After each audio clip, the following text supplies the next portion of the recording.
আল্লাহ পাক রব্বুল আলামিন বলেন, ওয়াল আসর,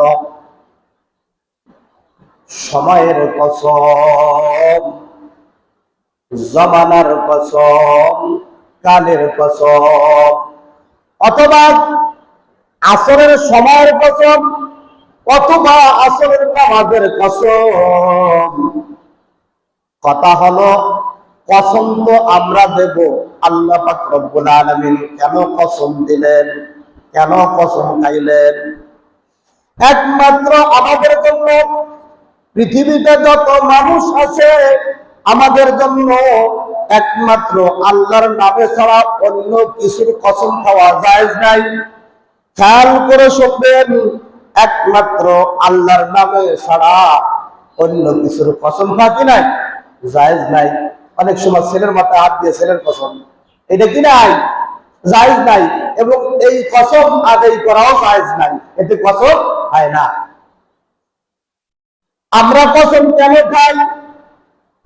যখন কোনো মানুষ আমার কথা বিশ্বাস করতেছে না, আমার কথাকে শক্তিশালী করার জন্য কসম খাই, এবং আমার কথার গুরুত্ব বোঝানোর জন্য কসম খাই, যাতে করে আমাকে বিশ্বাস করে আমার কথাটা সে গ্রহণ করে নেয়। আল্লাহ পাক রব্বুল আলামিন তো কসম খাওয়ার কোনো দরকার নাই।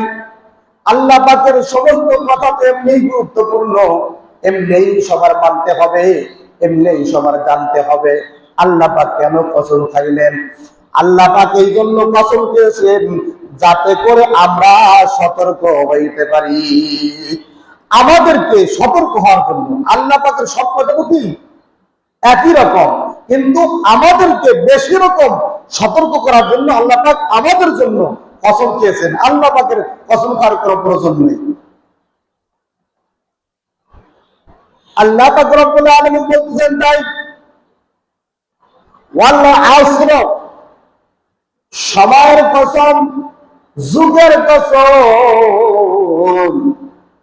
আসরের সময়ের কসম, অথবা আসরের নামাজের কসম।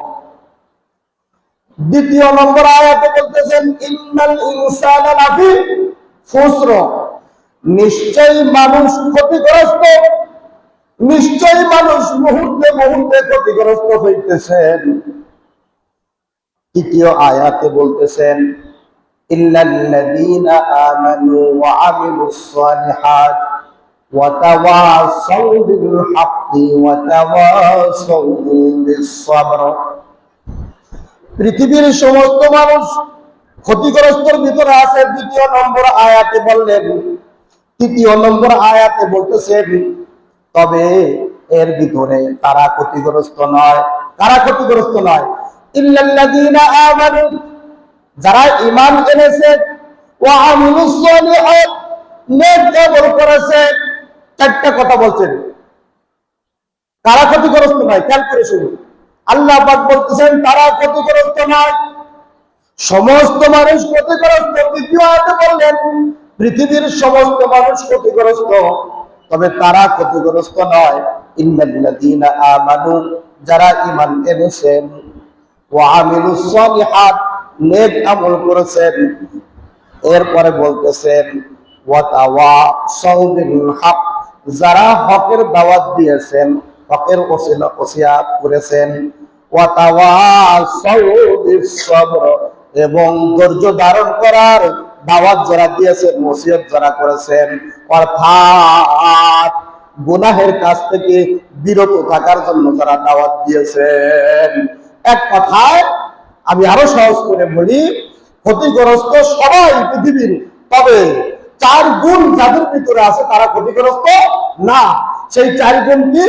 1 নম্বরে যারা ঈমান এনেছে, 2 নম্বর যারা নেক আমল করেছেন, 3 নম্বর যারা হকের দাওয়াত দিয়েছেন, অর্থাৎ নেক আমলের দাওয়াত দিয়েছেন, সৎ কাজের আদেশ করেছেন, আর 4 নম্বর যারা অসৎ কাজ থেকে মানুষকে নিষেধ করেছেন, এই বিষয়ে দাওয়াত দিয়েছেন।